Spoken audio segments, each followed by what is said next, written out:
Hi everybody, welcome back to the channel today. Today I want to talk about a couple spinnerbait modifications. This is a stock spinnerbait I just picked up today from my local Walmarts, and it's 3/16 to a quarter ounce. I think it was somewhere in one of those two sizes, and it's got two Colorado blades on it right now. And I have one that's almost identical to it. It may actually be identical, that I'll show you, that I removed the front blade on. And part of the reason I did that was the other day when I was fishing, I was watching it as I was running the lure through the water, and it was producing a tremendous amount of flash. And I thought actually maybe too much flash. And I felt that it was not the subtle presentation I was looking for to attract a fish bite. And part of the reason I like one of my favorite lures is the rooster tail lure. And the rooster tail uses a blade also, but it uses just a single blade, and it's more of a subtle presentation versus like a dual blade, which will produce quite a bit more flash. Um, I've been starting to remove my front blades on a lot of my spinner baits to kind of mimic what the rooster tail does and just reduce the amount of flash. And I find that for me seems to help improve the bite when I'm fishing these particular type of baits.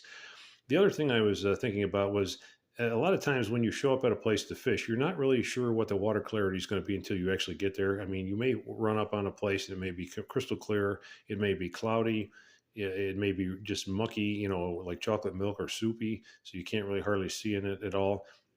And I was trying to think, if I only had like one or two spinner baits with me and I wanted to kind of dial the bait in for the water conditions once I arrived, what would be a quick and easy way to do that?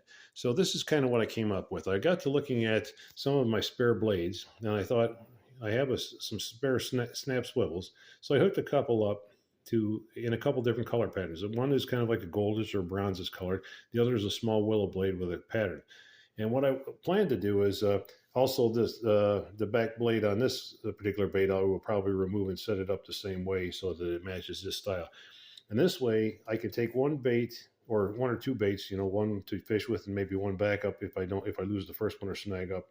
Um, and then I have these optional blades that I can quickly do a quick connect on. So basically just removing this front swivel here at the back of the wire, and then quickly switch over from like a Colorado to the willow, or to even a gold willow or a gold Colorado.